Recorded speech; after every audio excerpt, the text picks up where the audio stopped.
Welcome to the Spirit of a Badass, where we celebrate stories of courage, hope, and resiliency. I'm your host, Alecia Jacobson. What's up, badasses? Welcome to today's show. Thank you for joining us here today. Today's guest has a very important message. Her story hits home a little bit, and I hope that it creates awareness for you, and I hope that it creates conversations within your family, with your kids, with your loved ones, because through awareness and conversations, we can create change. And I hope that from today's podcast, that this is what you leave with today.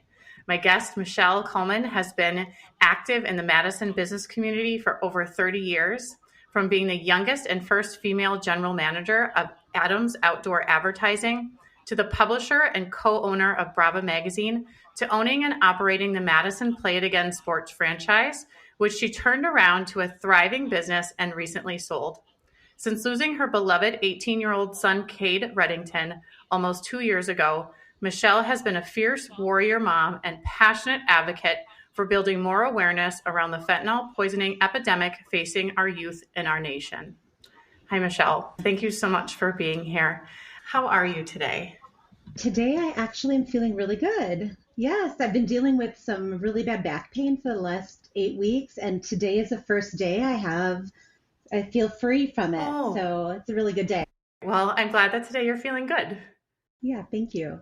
All right. So, Michelle, this wasn't this long ago that your whole life has been just turned upside down and is changed. You are changed.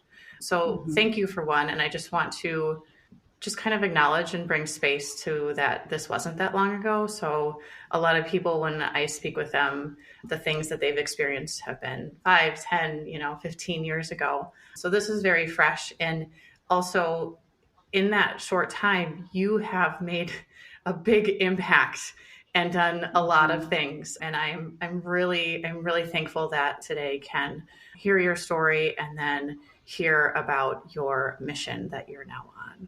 Yeah, thank you. I'm pleased to be able to tell the story because I know every time I do, it helps save lives. Yes. So, Michelle, if you could take us back to the time when everything changed for you and tell us a little bit about your story. Well, and the 2-year anniversary is coming up, so there's always so much angst and emotion around the anniversary dates. So it was November 4th, 2021, and my son Cade had graduated from Wanakee High School that spring of 2021 and went to UW Milwaukee that fall. And he had had some struggles in high school. He had done some experimenting and had used some marijuana and got into some trouble for some drinking. And during his junior year, decided that he was going to give that all up because he had lost his sports eligibility for getting in trouble a few times. And he dropped his friends and turned everything around and was going to NA meetings with a friend. And I asked him, why are you going to NA meetings if you're not using drugs? I just thought he was drinking. And he said, well, it's just the same concepts as AA. And I'm just going with my friend. But anyways, he was super proud of himself for getting his 90-day chip, and he worked to school. And we had him going to a counselor because he was dealing with some depression, and we were worried about his experimental use. And then COVID hit, and he lost the NA meetings, and he lost his counselor. But I thought we were in the clear. I thought he was doing great. And when I sent him off to school, I knew he had been smoking some marijuana, and he had told me after the fact that he had dabbled with some prescription pills, but that he wasn't doing that anymore. So when he told me, or when I knew he was smoking marijuana, he was 18, and I was like, okay, I don't like this, but at least it's not anything worse, like the opioids. So I thought he was off at school and that we were in a good place. So November 4th, 2021 at 6 a.m., I got the phone call that changed my life. And it was my brother. It's a long story that we can't get into, but my brother found out before I did. And he said, have you talked to anybody else today? And I said, no. And he said, have you talked to Ross, who's my son? And I said, no. And he said, Cade OD'd last night. And I was like, what do you mean OD'd? Like dead OD'd? And he said, yeah, he's gone. And I started screaming, no, this doesn't make any sense. my son would not overdose. Like, he's not doing anything that could kill him.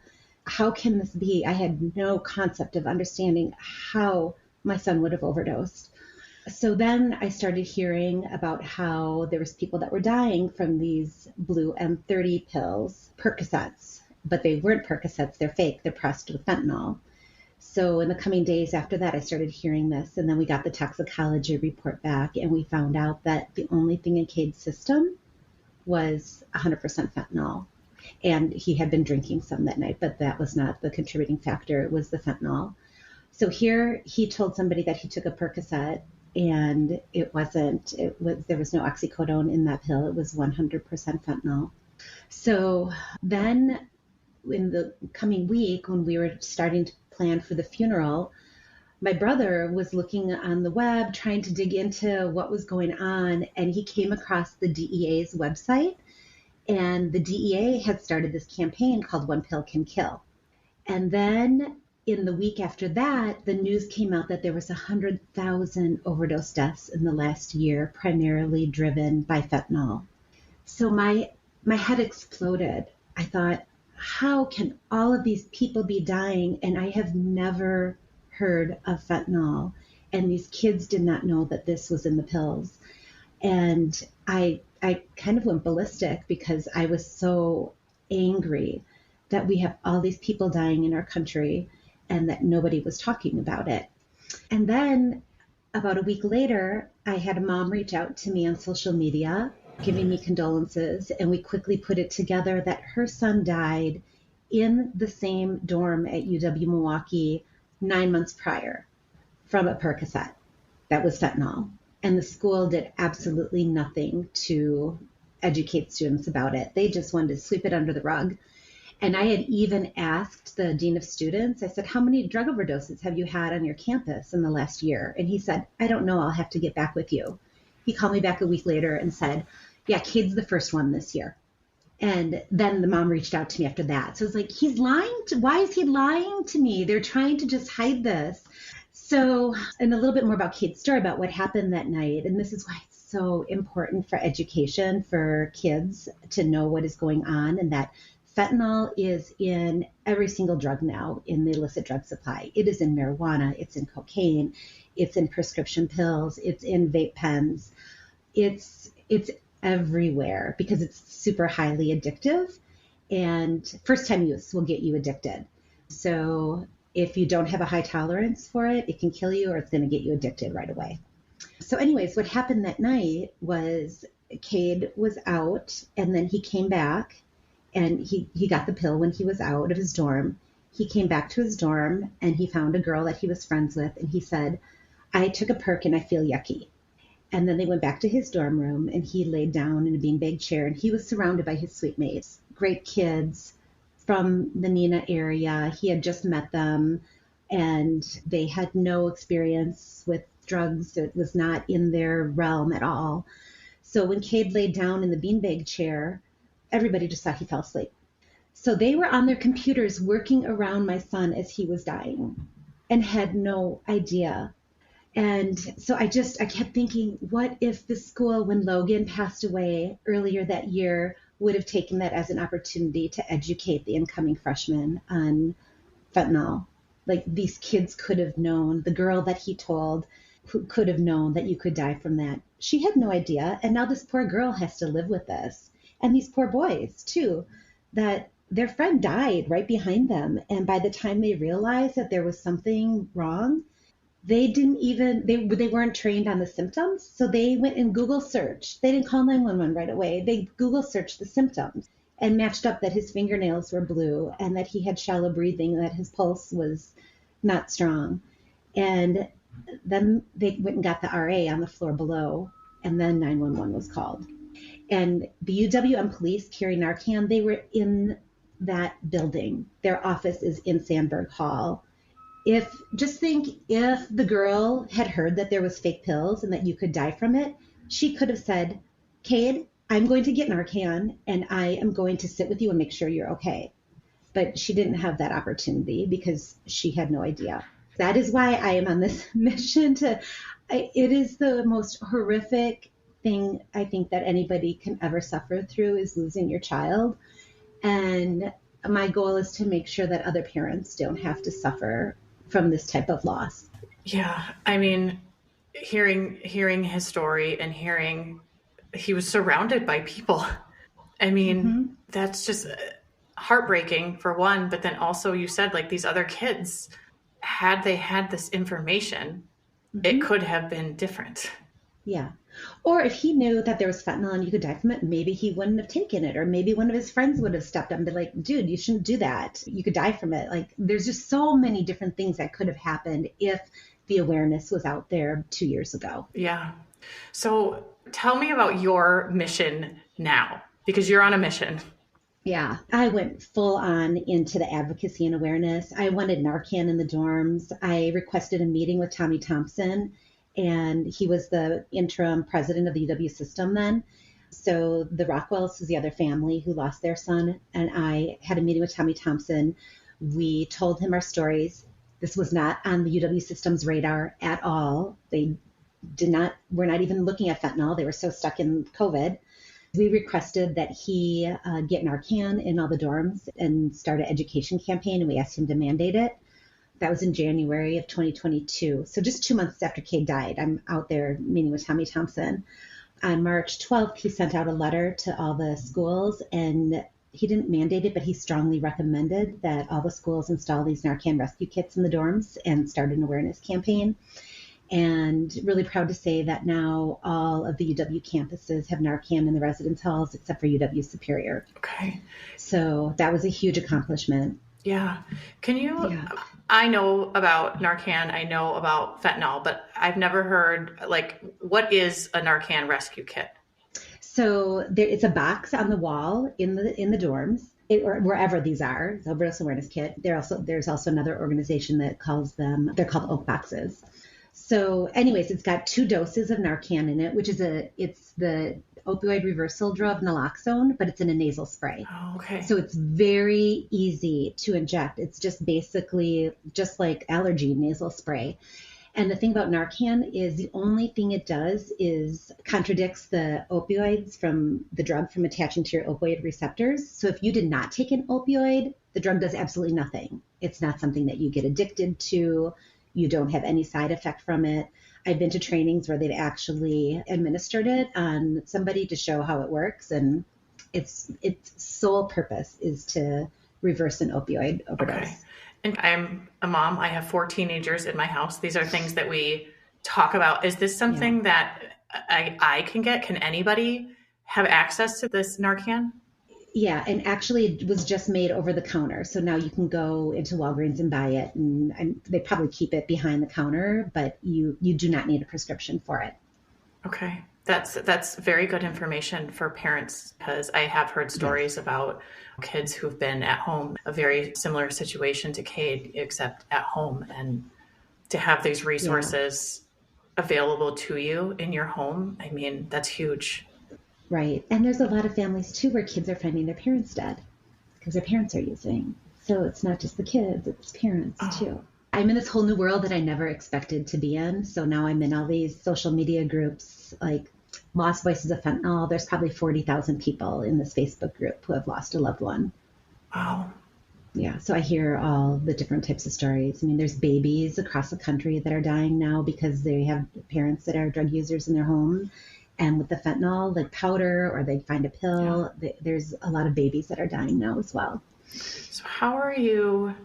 I mean, it sounds ridiculous to say, how are you doing?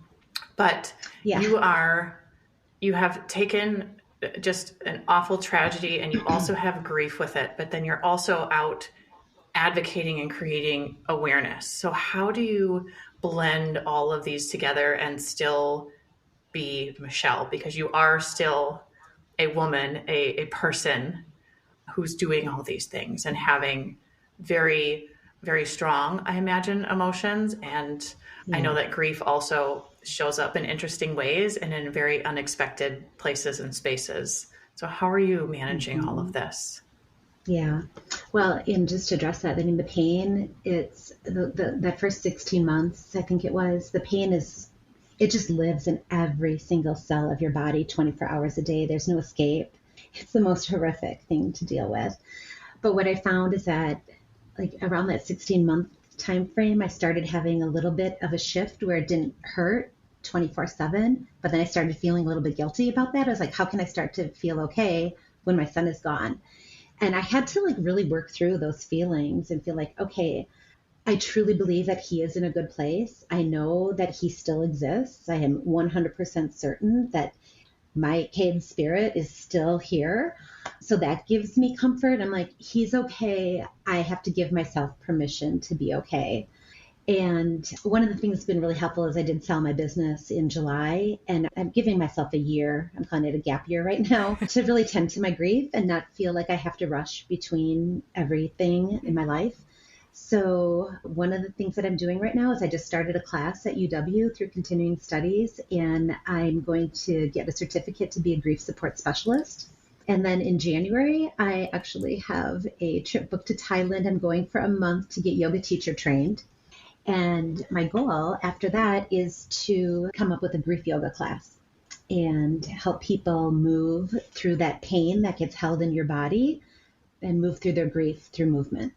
That's incredible. When I read that you were going to do the yoga teacher training, because I mean, you could take a yoga teacher training here, but you're not doing that. Yeah. You're going like, that seems like it would be so, because you will also be going through that movement there. And you have grief stored in your body. So you will be, I can just imagine the releases that will happen from you also taking this training. Oh, yeah. And then being able to then take that to people, because grief, pain, trauma is stored in your body.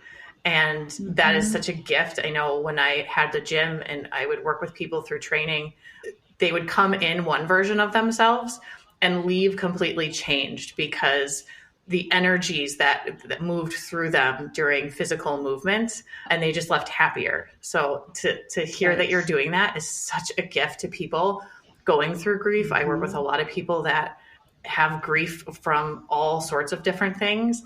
And that would be such a great experience for them and tool for them to have, especially with somebody who truly can know them. Because I think when you're in this club of loss of someone who's so close to you, especially as a mother, and you see that person, you like see them differently. There's a different essence to them that you get to witness. And there's just, I can't even put it to words. It's so moving to be able to be in that experience with another person. Yeah. And this type of loss, like there's just absolutely no way you can comprehend the depth of the pain until you go through it yourself. I had a friend that I worked with at Brava who lost her son while we were working together, and you have so much empathy and your heart hurts for them, but it's just the depth of this, there's just no understanding. So I think, to be able to be in a space where I have that shared experience with people and to be knowing what they're going through and really having been there and felt it, I think will be really helpful. Yeah. Yeah. So when you're meeting and you're talking and sharing your experience with people and kind of spreading this awareness to the people who are listening, a lot of my audience is made up of mothers. How do you share this information, and how do you recommend, do you have any advice for them on like the next steps they can do, or how they can sort of bring up this topic with their, I mean, like we were saying kids, but you said like, there's no boundaries here. Yeah. Well, one of the pieces of advice I've been giving parents, even with little kids, is just getting them started on never taking any medication from anybody. Even if they're at a sleepover and have a headache, I would train them from a very young age that we don't take anything from anybody except mom and dad. If you're at a sleepover and you think you have a headache, you call me and I will bring you some, whatever your appropriate thing is that you would give your child. And just getting them into this habit of don't take anything. I think when I look back on this now, Cade started vaping in middle school, and that was where I think his brain chemistry started changing, is getting addicted to the nicotine. But it goes back further, like I think in fourth, fifth grade, we need to be having conversations with the kids about the dangers of these illicit drugs and how it's a whole new world out here right now with fentanyl in it. This is not the way it was when we were growing up. There's no room for experimentation. So we also need to be teaching our kids coping skills because I think that's what's happening. There's so many kids that are dealing with depression and anxiety. So I think we have to go really upstream and really make sure the kids understand like what are even do like role plays with them. If you're feeling depressed or feeling anxious, let's talk through some things that you can do to cope with that and deal with those emotions so that you don't turn to drugs or alcohol, and be really vigilant on who their friends are and changes in their behavior. But my goal is really to get them and have really in-depth conversations before they ever start to experiment, because once they start to experiment, it gets their hook in them, and it's really hard to change those behaviors. That's so interesting because we're kind of told, and from when we were kids, like that's what kids do. They experiment. It's part of adolescence. It's part of growing up. But you're right. The drugs today, they are not the drugs of the 80s and the 90s. Are they addictive? Yes, but there was not fentanyl in the drugs when we were growing up. So this idea of being okay with experimentation is no longer an idea that we can have, because experimentation can, like, what was the thing? One pill that was really profound. One pill can kill. Yes. Well, and here's the thing. They're being pressed to look like Xanax and Adderall and ecstasy and Percocets and Oxy. So they look just like a real pill. It looks like a prescription pill. It doesn't look like it's made in an underground lab. They look real. There was 2 girls at Ohio State. One was pre-med. I can't remember what the other one was. They were studying for exams, and they took Adderall to help them stay up to study. Both of them died because it wasn't Adderall. It was fentanyl. So just think about how many kids are prescribed Adderall, or how kids see their parents taking Xanax or pain medications. I had a friend who had sciatica pain. She went to the emergency room because it was so bad. They gave her a prescription of Oxy for sciatica pain. They didn't address the root cause of it. We're so quick in this society to just prescribe pills for everything. And so for kids, like these days, it's kind of normalized. You see your parents taking things, like you're at a party and somebody's like, hey, try the Xanax. You have no idea that it's not really a Xanax, that it came from a drug dealer. You probably thought they got it from the parents' medicine cabinet. And if they're at a party, there's likely alcohol. So your like processing is already different. So we have alcoholism that I have to talk to my kids about. It's pretty close to them.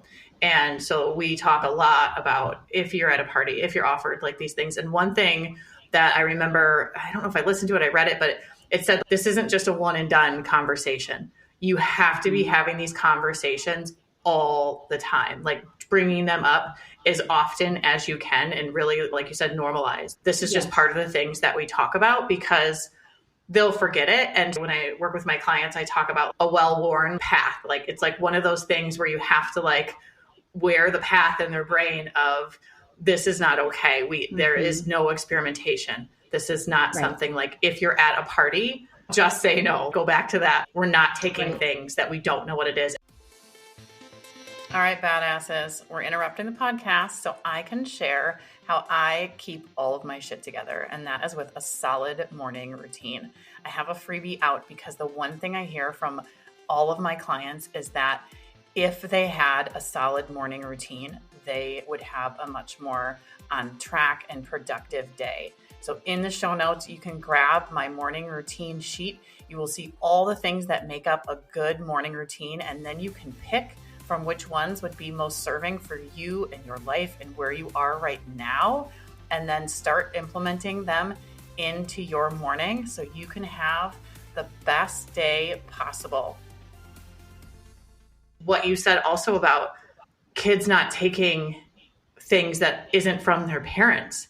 I can't tell you how many times, like if I've had it, like I don't have headaches often, but when somebody has given me something, they bring out like a baggie, like out of their like mom purse, and there's like different colored pills in it. And these are people that I would know, so I wouldn't think, but what you're saying, is really powerful because I don't know.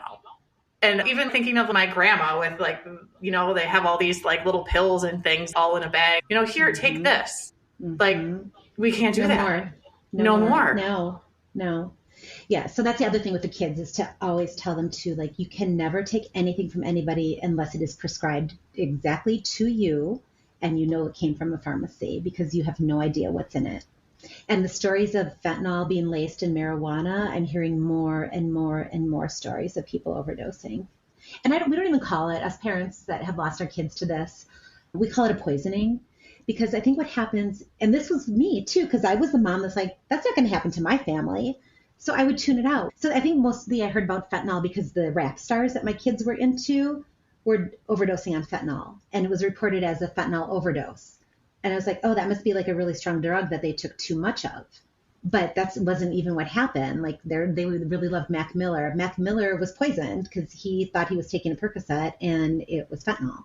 So I think when we call it a poisoning instead, that wakes people up more to the fact like, oh, wait, because when you hear overdose, you're like, yeah, my kid's not going to do that. But when you hear poisoning, it's like, oh, wait, that they weren't intending to take that and then they got that. So I think that makes a really big difference in how we use our language. Yeah, this isn't, I used too much of something that I have probably used a lot of in the past. This is a one-off. This is a poisoning. This is fentanyl poisoning. Yeah. And what's so scary about this, I didn't even know I didn't know enough about pills. I didn't know to have these in-depth conversations. I was more worried because I heard so much about the heroin epidemic. So my focus was like, whatever you do, you can never, ever try heroin because you will get addicted first time use. And just think about that. Heroin is really a scary thing. Like you have to be pretty far in to be going to heroin, be using a needle. But fentanyl in these pills, it's 50 times stronger than heroin.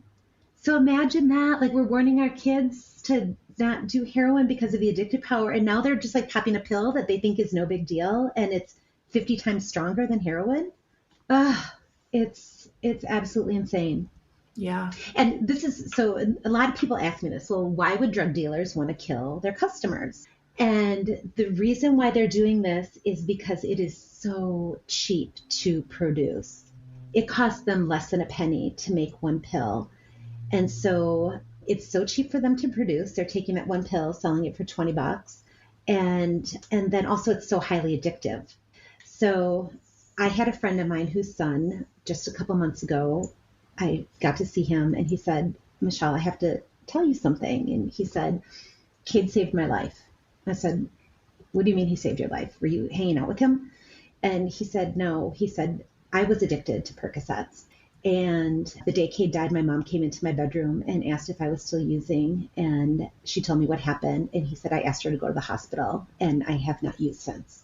So we were in tears, but then I had the opportunity to ask him. I said, well, what was it like? And I said, I heard that it wears off really quickly and you need to take it again very soon afterwards. So how soon is that? Every 45 minutes. He said he was spending $200 a day. That's what this drug does to your brain, because then it needs it. It's like us needing water or food. Like think about how many times you feel like you need to have a sip of water. It starts to control your brain and you can't live without it. Mm-hmm. So it's really scary. And it's such a weird space to say like how wonderful that he was able to share that with you. That sounds weird to say, but like that's very moving. But it is. It's like, I mean, if you think like I work with people who are addicted to sugar or addicted to food, they are like, I can't not have it. Like I'll do okay. And then I can't. Like the brain is like, no, I need this. I need this. I need this. Right. And just think if the sugar, just think if the sugar could kill you. Like that's what they're probably so addicted that they're like, I need it anyways. Like, there might be a risk of that, but it's worth the risk.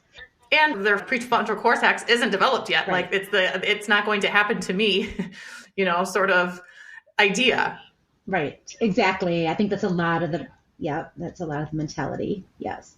And then just another story similar to that is I spoke at Horizon High School, which is a recovery high school, and I told Cade's story. And then it was super sweet. I got Ian's gift cards for free slices, and I have these random act of kindness cards I have made up in Cade's memory with fentanyl awareness.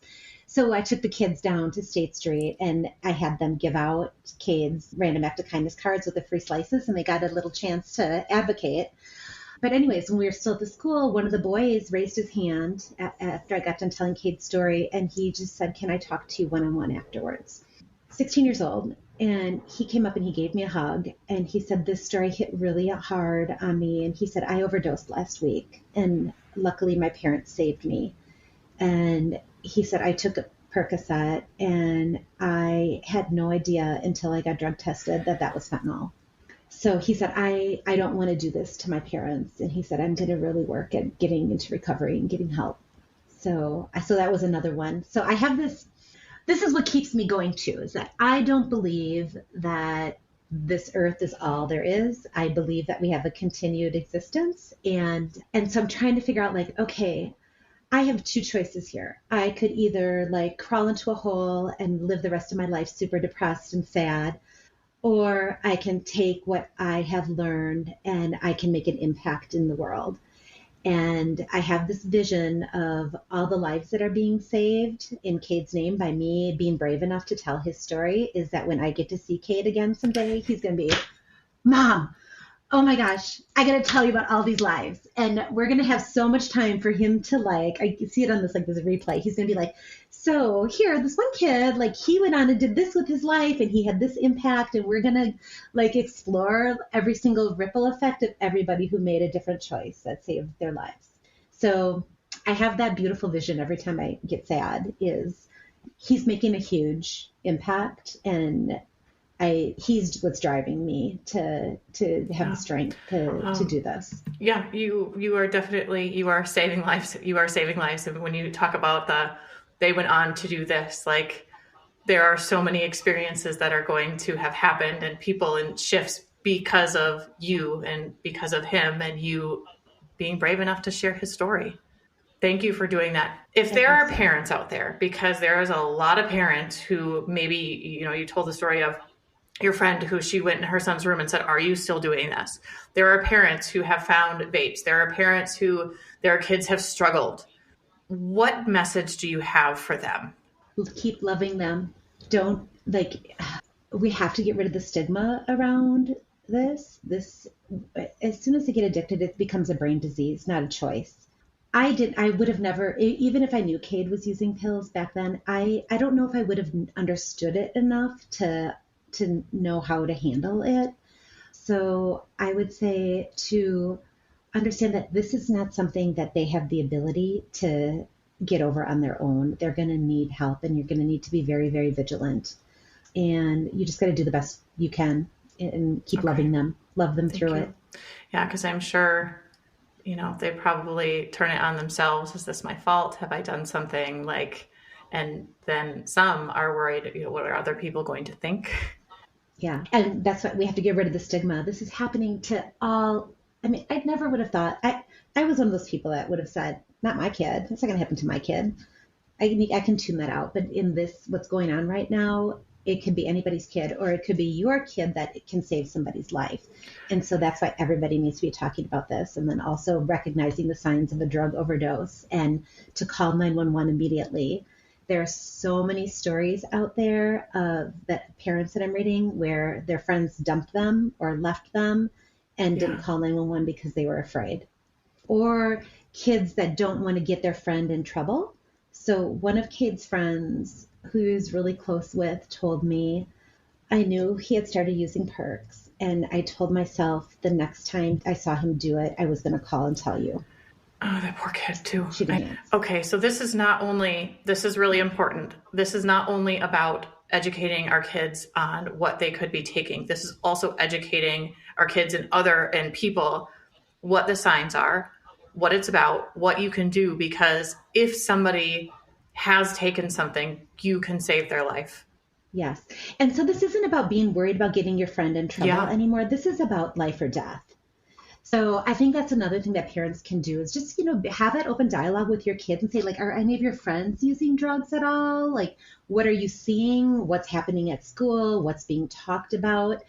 And then to not be afraid to call somebody's parents and say, you need to know this is happening. I'm really worried that they could die. Because like kids are afraid. They don't want to be the narc. They don't want to get their friend in trouble, but it could be so much worse if they don't. Yes. And then they have to live with that. Yes. And that's another thing too, is what does trouble look like in your family? Because if they are afraid to talk to you, that can be another kind of a way of conversation and kind of opening that up so that, when stuff does come up, that there's a kind of, this is specifically like parents with younger kids, kind of fostering that environment where they can tell you, or maybe their friends can tell you things like that, so that maybe take away some of that, you said, like the stigma and the worry about kind of, letting parents know what's going on, which is really hard.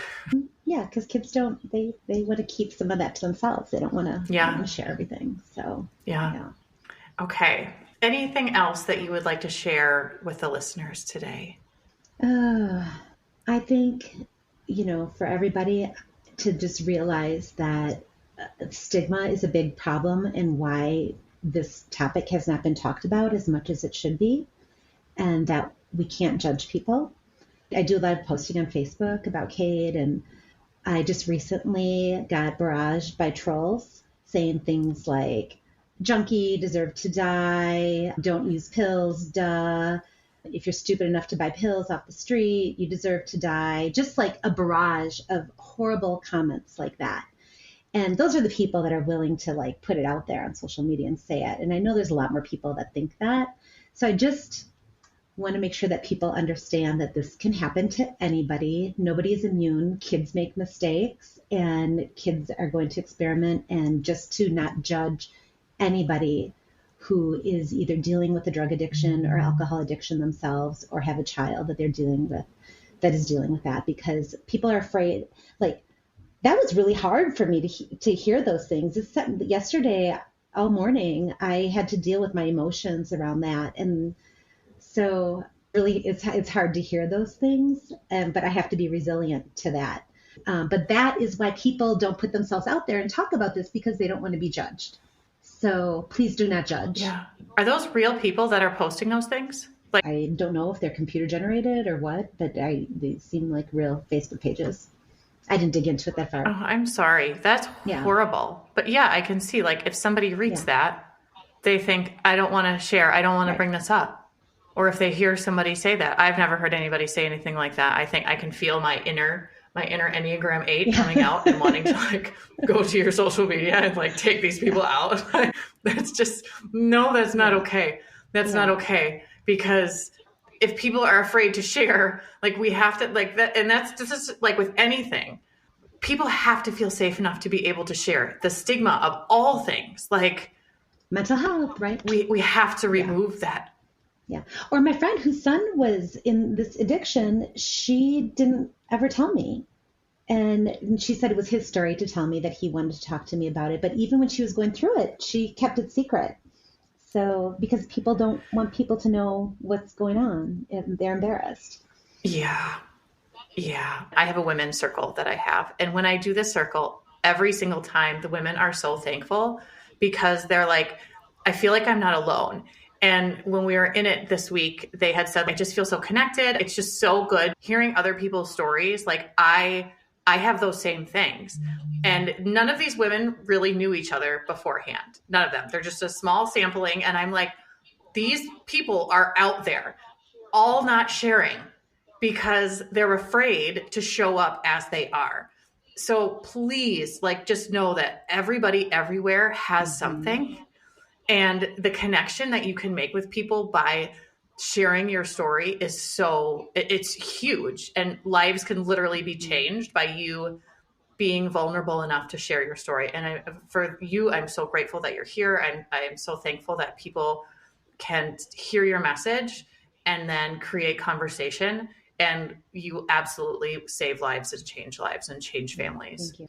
Okay, last thing, this is gonna get real light here. We're just taking a hard left.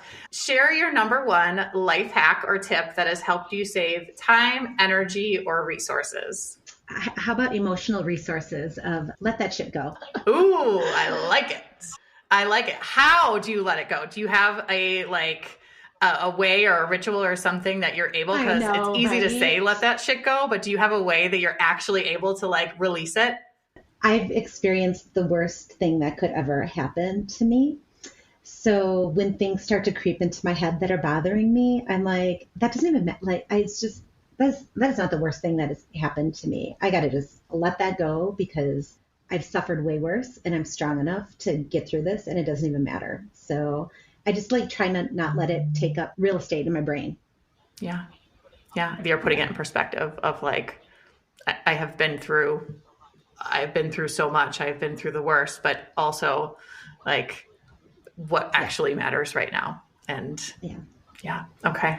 Awesome. Well, thank you so much, Michelle. Thank you for sharing your story. Before we hop off, do you have any resources for people that they can go and gather more information on this? I actually have a website. It's Cades Light, CADES, light.org. And it's a memorial to Cade, but I also have a page of a bunch of fentanyl resources there with links to other organizations. But you can go learn more about Cade and his story and just see pictures of him and also a lot of the work that I've been doing. I've got a blog on there with a lot of the advocacy work that I've been doing.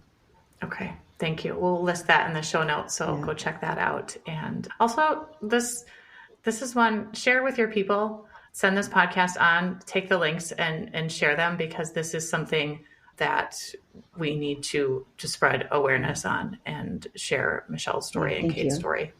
Thanks for having me. Thank you so much, Michelle.